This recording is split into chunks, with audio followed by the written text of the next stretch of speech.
Hello.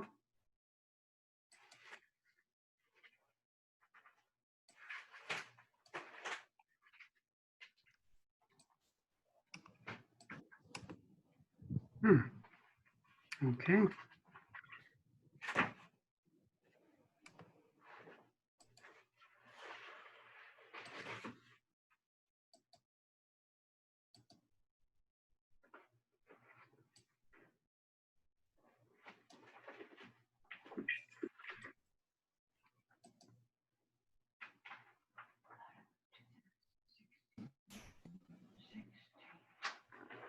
Actually, let's turn that on. Begin recording again and share the screen. And so let's come on over here. The lab website is, Dolores, please be quiet. Dolores, you have to be quiet. Sorry. All right. The Canvas website is the same for the lecture and lab. Just scroll after week 1 lecture. There will be week 1 lab. Realize the Plagy quiz is due this week for the lab. And we talked about that earlier. For today's lesson, we have Lab 00, which is on lab safety, and Lab 1, which is on the ubiquity of organisms. During this week, on June 6th, is also due the worksheet to Lab 1. I have a link here for later in the week. We'll talk about maybe Wednesday, we'll talk about the infectious disease research project. I don't want to talk about that today. All right, any questions about what we're doing?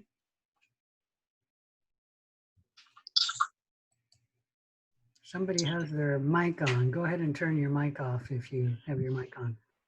All right, let's go ahead and start with Lab 00, laboratory safety, and I'm just going to download that.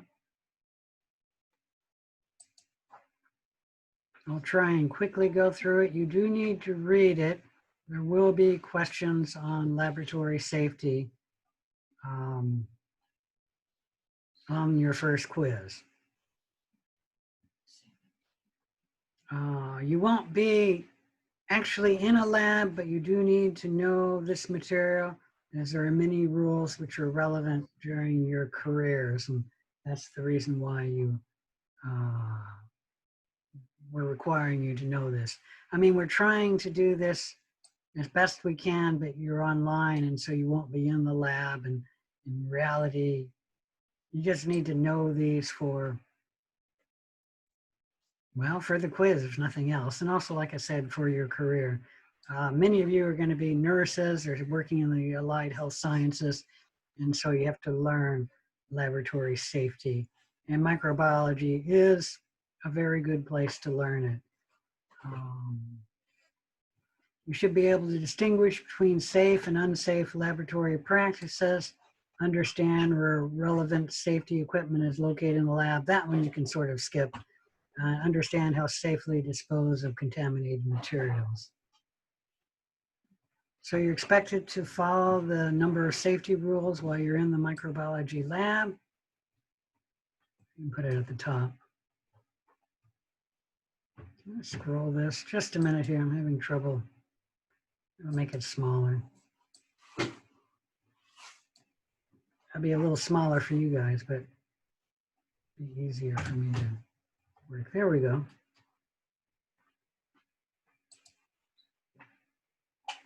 So while you're in the lab, you must wear proper attire.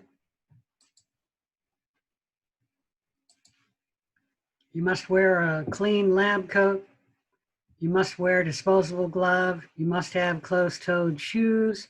Whenever you're working with a splash hazard, you must wear goggles. And goggles are supplied for you. Before you leave the lab, all of those items must be removed. They must remain in the lab for the duration of the semester. And then when you first come in, you should wash your hands. And when you're about to leave, you should also wash your hands. appropriately with soap and water. Long hair should be tied back when you're in the lab. No food or drink in the lab at any time.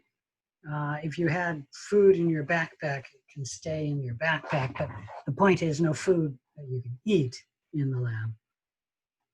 No personal items are allowed in the main part of the lab, including cell phones. They have to be kept in the cubbyhole. And like I said, the door you come into the lab and the cubbyhole where you store your personal items, that's considered outside of the lab.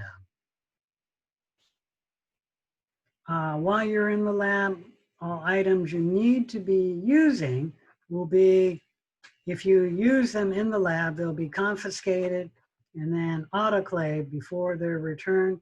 Autoclaving is like putting them under a pressure cooker for 15 minutes, and that will destroy anything that's electronic. And anything that's plastic or meltable will also be destroyed. Nothing important there. Anything you need, like pens and paper, would be supplied for you. We don't have a lab manual. You could print out the laboratory instructions for a day, but then those instructions stay in the lab. They don't go out. And if you did want them later, we could give them to be autoclaved. And then after they're autoclaved, you can take them home with you. Discard waste in the appropriate receptacles. For regular trash, that's all non-sharp object, no glass object, such as paper towels and gloves that don't have bacteria in them. They go in the regular trash can. Anything with bacteria on them, including gloves or paper towels that you wipe up and you get bacteria on them, can treat them as contaminated, and they're put in the biohazard container. Only paper, plastic, stuff like that, paper towels that have bacteria on them go in the biohazard container. Petri dishes, because they're in a plastic container, go in the biohazard container. Dolores, tomorrow I'll be out of here. Can you try and make less noise while you're in here? Anything that's contaminated but has glass or sharp doesn't go in the biohazard container. There will be a special test tube bin for those. Like the glass test tubes, they're put in a bin in the back of the lab. And there's a different bin if they're liquid or they contain agar. Cover slips go in their separate container, and slides go in a separate container. And they're, well, the slides is a real big glass container, so it's not a beaker, but those cover slips is a beaker, and it'll say cover slips. And the slide container is a big glass container that says slides, and those go in the slide container. There's disinfectant in these containers to put the slides and the cover slips, and that's to destroy the microorganism. If you don't remember where to put materials, then you should ask your instructor, okay? Like I said, nothing that has bacteria or glass goes in the trash can. Only things that are paper or plastic that don't have bacterium go in the trash can. The biohazard will be the same sort of thing with bacteria on them. And anything that's glass doesn't go in the biohazard container. It has a special container for it. Report all spills and accidents immediately, no matter how slight. You are responsible for cleaning it up. Generally, you cover the area with disinfectant and a paper towel. The paper towel wicks the disinfectant over the area. Allow it to soak for 15 minutes, and then wipe up and discard. If there's broken glass, it goes in the broken glass container. Put it in the rest of the material in the appropriate container. Sorry, that's a little bit out of there. I'm going to skip that. Reagent containers. Don't mouth pipette ever in the labs. Don't place things in your mouth or your ears or your nose, like pencils and things like that. And you shouldn't do that with your hands too. Like if you have a scratch on your nose, you really should take off the glove before scratching. And if you do use your glove, well, then you have to go and wash the nose. We have backflow incinerators in the lab. Those should be turned off when they're not in use. And when you're done using them, they should be turned off at the end of the day when you're done. They're turned on when you're using them, obviously. Sorry, I have an itch there. And you put something in them to sterilize the instrument. That's what a backflow incinerator is used for. Safety equipment, like eye wash station, we'll skip the fire blanket because you won't be in the lab. I won't hold you for that. Generally, you should read the relevant lab module beforehand, and then you can work on the lab while I'm here. If you don't do that, you'll have a hard time working on the lab. Can you give me just 10 seconds here? I want to shut the door here, and then they can talk outside the door. Sorry about that. There's trouble today. Normally I don't have anyone around and it's fine, but today there's been a couple of trouble and I'm not sure what the problem is. Because we're doing the lab online, that isn't essential. It just means you'll be taking a longer time getting through the lab, and then the lab might end, in which case I won't be there to answer any questions. It is good for you to do the lab while I'm here, because if you have a question, I can help you with the lab. Any questions about that? Let's go over some of the safety rules. The practices we teach in the lab are designed to keep you safe, your lab partners safe, or meaning the other lab classmates, as well as the environment. So don't take shortcuts. Follow the safety protocols we've taught you. You can't take any personal items to your lab bench. They must remain in the cabinet where you put them, or your backpack. And like I said, paper, pens, and things like that will be provided for you. You're not going to have signed that, so we can skip that. You must wear goggles when you are working with the splash hazard, and because that's you're not actually going to be in the lab, I'm not going to go over what the penalties are if you break that. Only microbiology students in the lab unless authorized by the instructor, and all personal items must be kept in the designated cabinets. You can't go into your personal items with your glove and your lab coat on. You have to take off your gloves, wash your hands, and then you can handle your items. If that's all you want to do, then that's fine. Then you have to wash your hands and put away your items. Wash your hands, put on your gloves, and then go back to your work. And it's a little more difficult. If you want to use the phone, you have to go outside the room, in which case you have to take off the lab coat and then wash your hands, go outside the lab. And then when you're done, put away your phone, obviously come in to the lab, put away your phone, wash your hands, put on the gloves, put on the lab coat, and then go back to your work.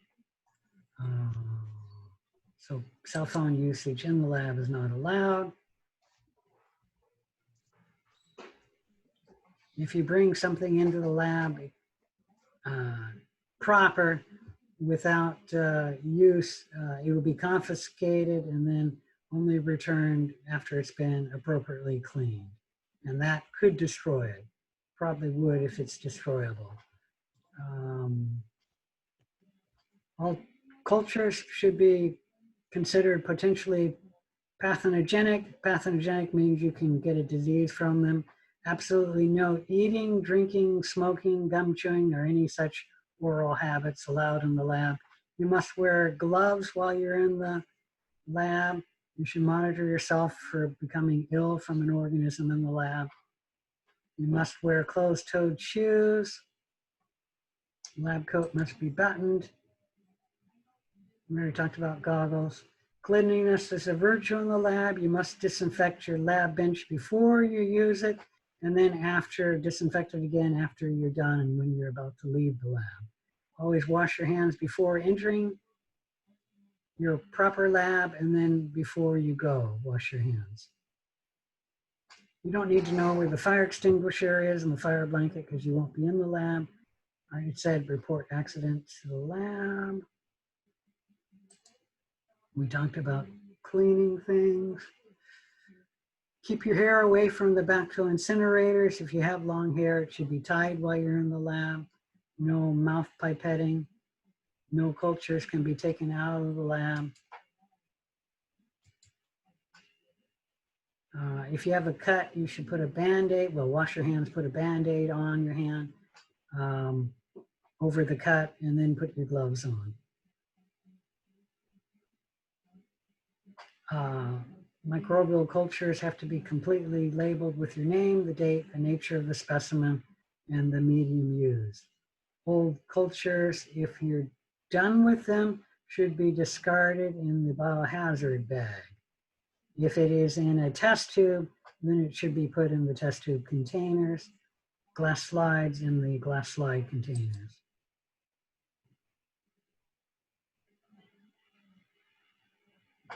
You don't need to know about your drawer.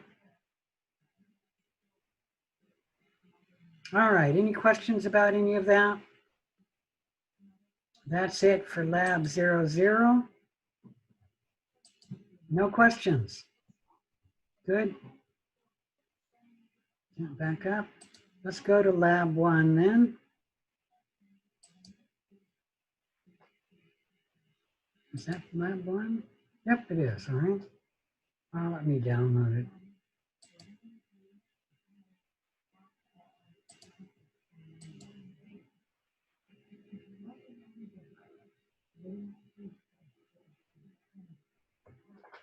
All right, there's some reading in your textbook you should read about lab module 1, ubiquity of organisms. Oops, what did I do? Can you guys see the screen? Nope. No? No. So I ended the screen share. Sorry about that. Let me get it back.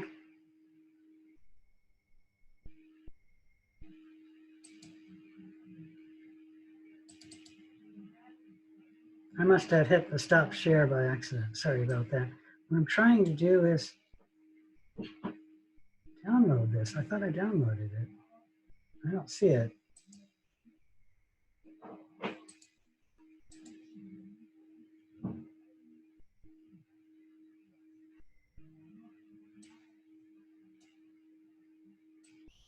Oh, I see. Ah! I'm not touching that button, but it's close to the button and it's, let me see if I can move this. What I'm trying to do is scroll down here. Come on. I've got a whole bunch of things here and I can't get rid of that. Sorry, this is taking me forever to get there. All right. You should go over the learning objective. Normally I don't go over them. Know what microorganisms are almost everywhere. Describe the purpose of culture media. Describe colony abundance and morphology, and define the terms. Microorganisms are organisms that are too small to be seen by the naked eye. You need essentially a microscope to see them. Microorganisms also include viruses and prions, which those are too small to be seen with the light microscope. You need an electron microscope to see those. Microorganisms or microbiology also study helminths. These are worms, and we will talk about in lesson 1 why we are studying worms. The adults are not microscopic. However, their infective stages are microscopic, and microbiologists study the helminths. So ubiquity means that microorganisms are found almost everywhere. That's not entirely true. They're not found everywhere, but they're found almost everywhere, especially the prokaryotes, bacteria and archaea. They occupy an amazing diverse range of niches. Some archaea live in hot springs where the temperatures exceed the boiling point of water. Other microorganisms live inside solid rock. Some bacteria have even been revived from the Egyptian mummies. And there was one, this is like one of the oldest, bacteria that's been revived after being suspended in amber, fossilized tree sap, for tens of millions of years. So microbes are virtually ubiquitous. They're in the air we breathe, the foods we eat, the water we drink. They contaminate almost all surfaces. Where microorganisms are not found in humans is generally in our blood, the cerebrospinal fluid, the internal tissues like the muscle and the bone, and the nervous tissue. But you do find them on you and in you, meaning they coat our gastrointestinal tract and obviously our skin and our mucous membranes. To obtain sterile environment, like our blood, hopefully your blood is hopefully sterile, your body expends a tremendous amount of energy making sure it's sterile. And when it's not sterile, we get sick. And that's when our immune defenses fail or when we have a really serious infection because it became a blood infection. And then some environments on the planet, like the silicone wafer manufacturing plants and NASA spacecraft facilities, they have clean rooms where they spend millions of dollars to eliminate contamination, including microbial contamination. And in this lab, we'll investigate the abundance and diversity of microorganisms. Let me talk a little bit about culture medium.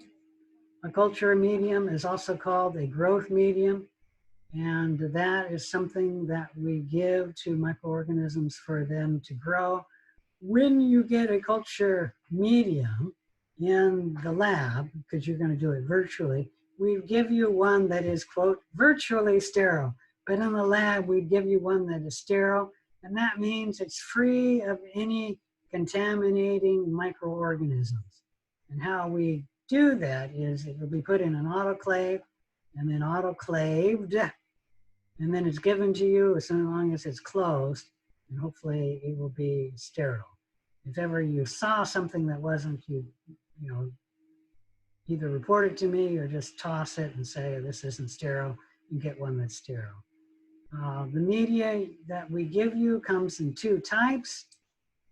There are broths, and these are liquid media, liquid culture media. We call them broths. They're usually in a test tube. And then we also give you solid media, and it's solidified with agar, and we call those agar plates, and those are usually in Petri dishes. But you can get a test tube that has agar in it as well. And the agar is added to thicken the liquid media, and so it's a solid media. Agar doesn't give the bacteria or microorganisms any nutritional value. All it does is it solidifies the liquid media.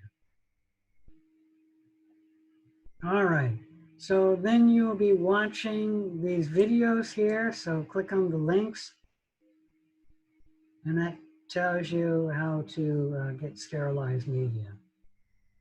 Here's a question for you. Why must a culture medium be sterile prior to its being used? Does anyone know? Anyone want to guess? So you only have one type of organism growing. Yes, very good. Who said that? Me. Well, who's me? I can't John. see who's saying. Okay, thank you, John. I only see 3 students on my list, so I'm not sure who said that. And mostly what I'm seeing is the screen here, the screen share. All right. You're looking at some media here, 3 different types of tubes. That's a liquid media on the furthest left. I don't know if you can see my mouse, I've got it there. And then these are 2 solid media. This is a slant, and that's an auger deep. And these are Petri dishes with solid media. We have different types of media. I'll just briefly talk about general purpose media today. A general purpose media is a non-selective media, meaning it just generally grows bacteria. It doesn't select for different types of bacteria. It supports a large range of microorganisms to grow, but not all microorganisms. And certainly any fastidious organism will not grow on a general purpose media. A fastidious organism is one that requires special additives to the media, meaning they're not easy to grow. A general purpose media supplies nutrients like nutrient agar with yeast extract that has parts of yeast in it, ground up yeast in it, that adds extra nutrients to the nutrient agar. Nutrient agar is just ground up beef, ground up cow, whatever you want to call that. Tryptic soy agar is another general purpose media, and that comes from soybeans. They grind up the soybeans and then take the tryptone, that's a protein digest from the soybeans, and make agar out of that. And the agar to it, I haven't said what agar is, but I'll just briefly mention it's something we get from seaweed, and it solidifies things. In this case, it solidifies the liquid media to make it solid. And then nutrient agar is similar to nutrient agar with yeast extract, or NE, because nutrient agar with yeast extract is so difficult to say. You just usually abbreviate it NE, is the same without the yeast extract. So it's ground up beef extract. These are 3 general purpose media, and they grow a lot of microorganisms, and they're non-selective, so we can grow a lot of things. I said they wouldn't grow a fastidious organism, but they're cheap, and that's why we use them. Any questions about that? There are different types of media. I think a different lab's going to talk about that. So I'm just going to say there are different types of media, and they'll be the focus of a different lab. There's selective media. You use those to grow specific organisms, like maybe gram-positives. There's differential media that allows you to distinguish between 2 different species, and they'll look differently or grow differently on the plates. And that's why we call it differential, because 2 organisms grow differently.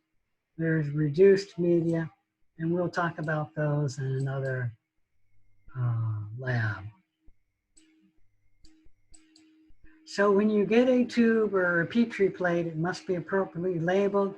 You must include your name, the date, the type of medium. Like if I give you NE, you can just write NE for the type of medium.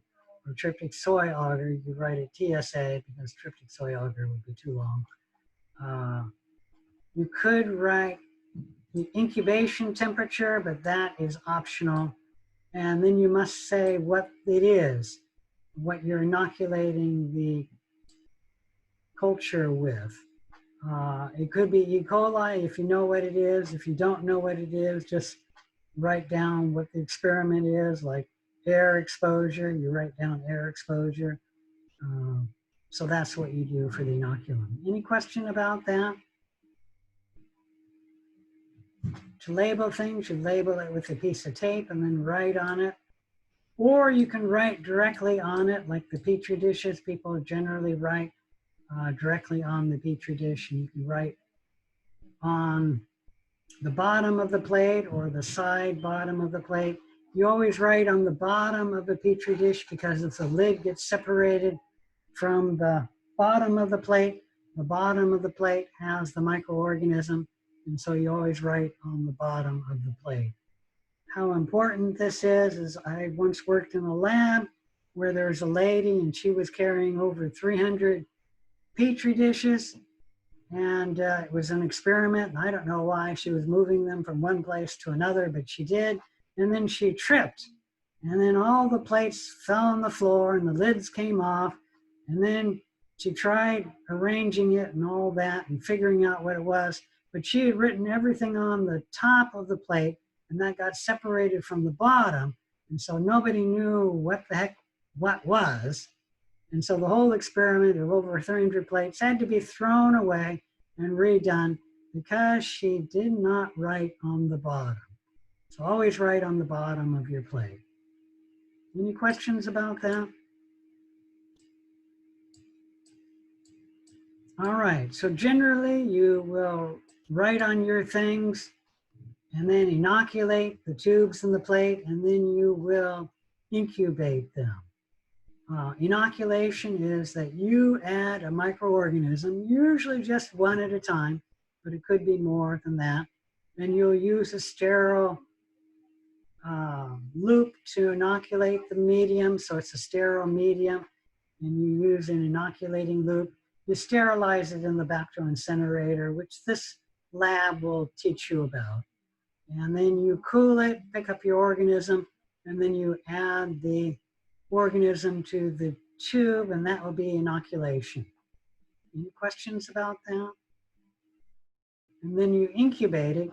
You place it in an incubator. That's a box that's usually warmed, and it's put in, incubated in there for a specific amount of time, depending on what you're doing and what the test is you're running or what you're doing. Generally, we grow in microbiology things at 30 degrees and things at 37 degrees. And this is degrees Celsius. 37 degrees Celsius is 98.6 degrees Fahrenheit.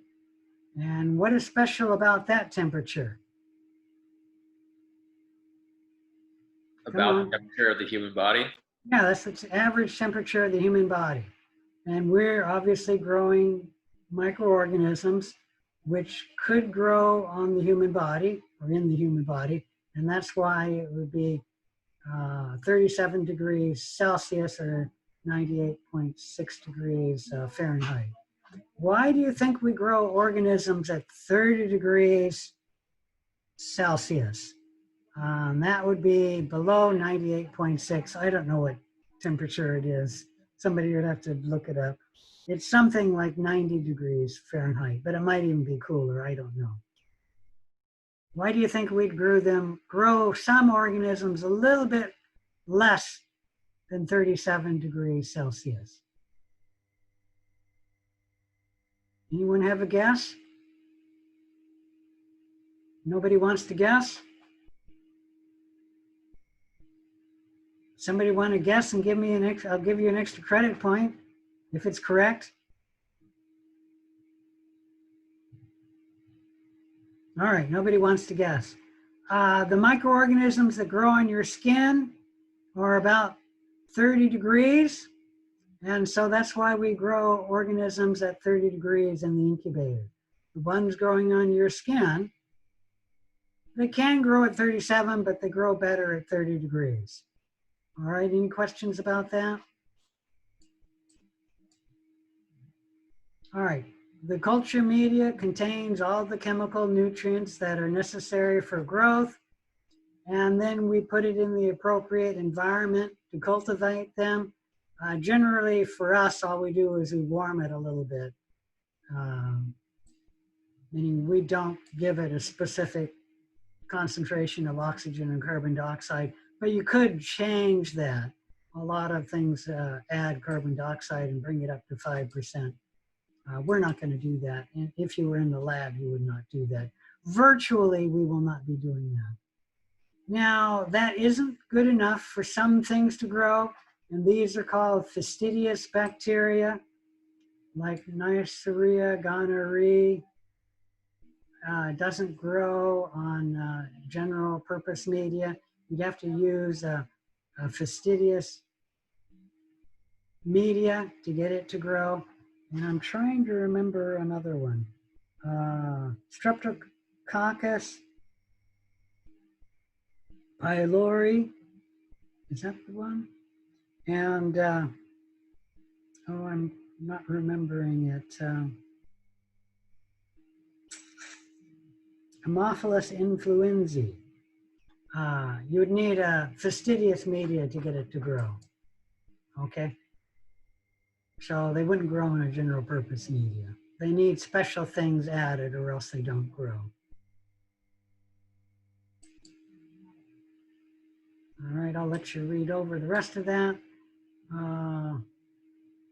Oh, important note, all plates that are put, auger plates that are put in the incubator, they are incubated upside down, where you flip the plate over and then the top portion of the plate is put on the tray and the bottom portion is up in the air.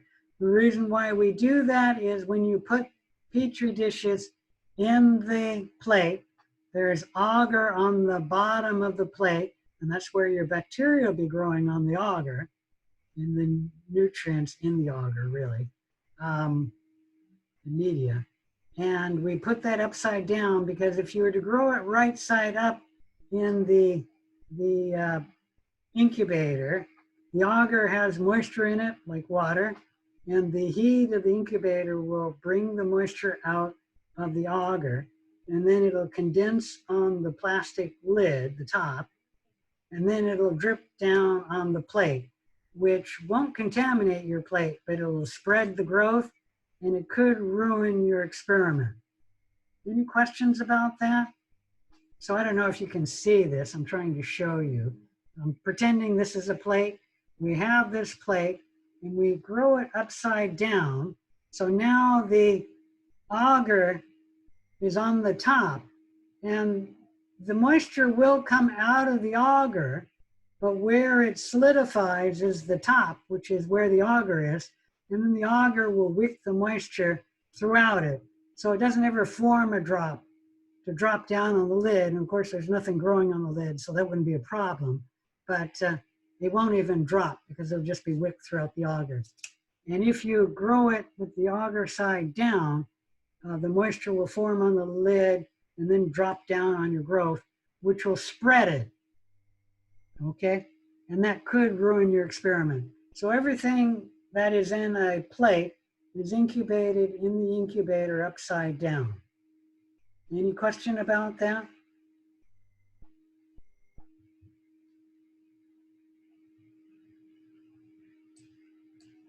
After you've incubated the bacteria, because that's what you'll be growing virtually in the lab, because it's a virtual lab, the cells will start growing, and where you plated a single cell, it will grow and grow and grow until there's around 1 million cells, and that will take maybe less than 24 hours, about 24 hours.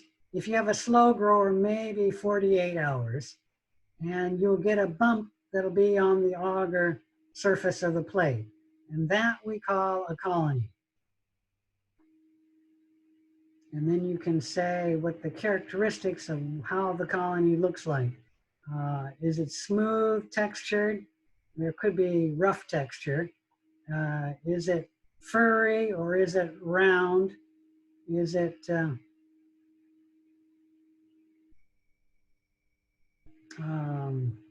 trying to remember, is it elevated or is it flat? There's all sorts of colony characteristics, and this lab will go over that.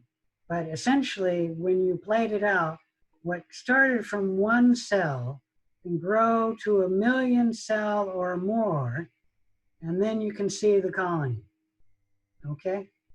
And generally speaking, all of those cells divide by binary fission, or asexual reproduction, because we'll talk about binary fission. And they're all genetically identical to that first cell. And so you have a colony of cells, which could be 1 million cells or more, and they're all genetically identical. Okay, any questions about that? And like I said, they split into binary fission, and it tells you that binary fission is when one parent cell will split into 2 identical daughter cells. And we'll talk more about that in a later lesson. All right, so here's a video for you to watch on binary fission. And there's an incubator that you, if you were to go into a lab, you could incubate your cells in. And then after the plate has incubated, you would look at it. I'm sorry, that's taking up the screen. It would look something like that. And you'd have an isolated cell here, and it would, after incubation, grow into 1 million or more cells, and you'd see a colony. And as you can see, you can state that the colonies have different characteristics. This one is yellow and shiny, that's white and shiny, that is white and not shiny. So you'd say that's dull. This one is sort of hazy or fuzzy looking, or we could say hairy looking.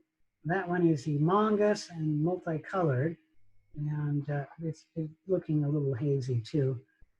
This one is smaller. That one is large. That one's very large. That one's humongous.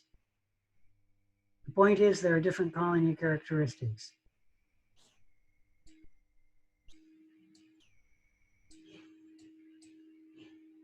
All right, so let's talk a little bit about the different colony characteristics.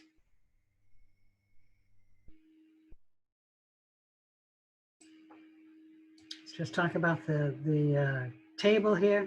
There's the shape the colony is: circular, rhizoid, irregular, filamentous, and spindle.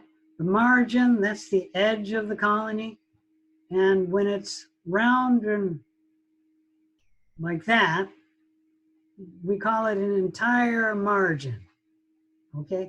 If the margin isn't entire, then it's undulate and lobate or curled, and I would never ask you to distinguish between these 3 because they're similar, but I might ask you between entire and, I don't know, like lobate and filamentous, because that's different really than that one. The elevation, generally you have to take off the lid and then look at the plate from the side. A flat colony grows just flat on top of the auger.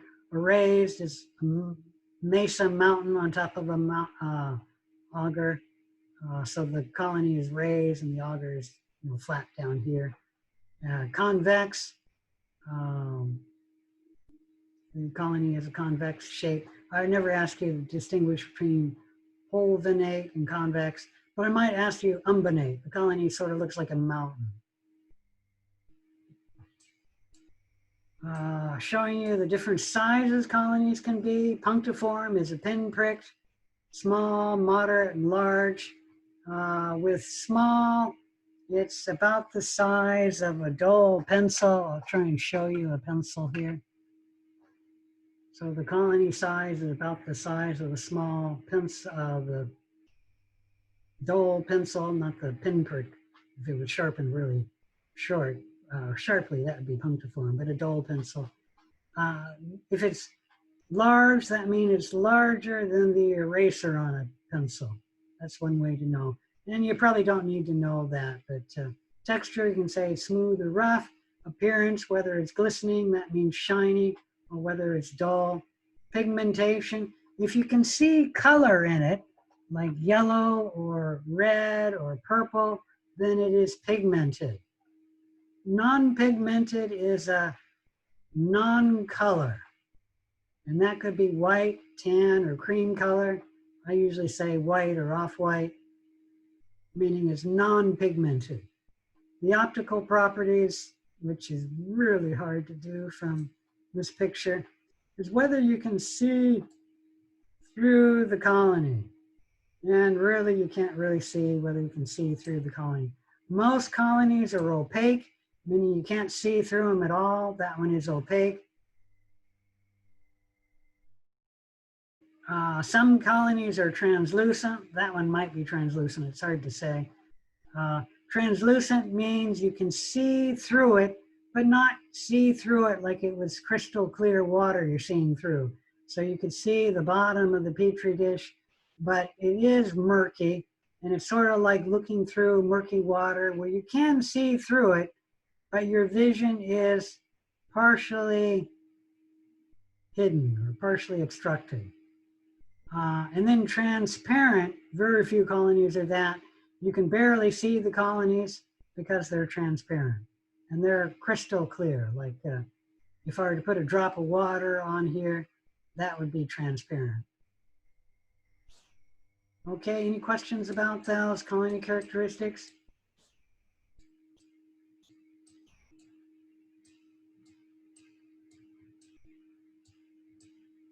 All right, there's some examples. I'll let you read about that. And let me see if I can scroll down further. Oh, when we're talking about different colonies on a plate, you need to do colony abundance. That would be the total number of colonies on the plate. I'm not going to count this, but I would say it's over 30. Let's divide by 2. It might even be over 40, okay? And so a colony abundance would be the actual colony numbers, and you could say about 40, all right? And that's the colony abundance, the actual number. The diversity is the different number of colonies. And you have to look at the plate and come to a conclusion. All right, that one has a different margin than this one or that one. So I'd say that's different from that. So that's 2. These are a different color. Of course, those 2 could be the same. So I will just say 2. But then there's a pinprick, and there's a pinprick. So that's 3. Let me scroll up a little bit. There's a different color. So that's 4. That's almost transparent, that big one here. So that's 5. That could be the same as that. Those probably are different. Of course, that might be the same as that. That one I'm going to call different than that. So that's 5, if I didn't lose count. There's 6, that's slightly different. Actually, that's probably the same as that. So let's leave it 5. That's 6. That's 7, because that's darker than that one. So there's at least 7 different colonies, and you could say more than that. I'm being conservative here. And so we'd say the diversity is at least 7. It might be 10. Then you base the diversity on the different colony characteristics and ID it there. So on this picture, what's the diversity? That's the easy one. How many different species do we see in this picture here? 2. 2, good job. Lions and cheetahs, and the abundance is 1, 2, 3, 4, 5, 6, 7 is the abundance. 5 cheetahs and 2 lions. Any question there? All right, go over the terms. And then the laboratory exercise. And you need to do these laboratory exercise for lab 1. Answer the questions. And the questions are given here, but you want to answer the questions in the worksheet. You don't need to go to any of the references. So you don't need to go to the links in the references. But wherever there's a link in the lab module, like I told you, there's a video. Well, you don't need to go to that one. That's just saying where that came from. Watch the videos, okay? So please watch those videos. So click on those links to do lab 1. And then let me go back to here. In lab 1, there's a link for the worksheet, and it has the questions to answer. So download the worksheet. and then submit it here. I lost that. It'll be over to the right here. It won't be on my page because I'm the instructor. There's a link here for you to download your completed worksheet. So open that link and open the worksheet, and then you can fill in the worksheet. Any questions on what you're doing?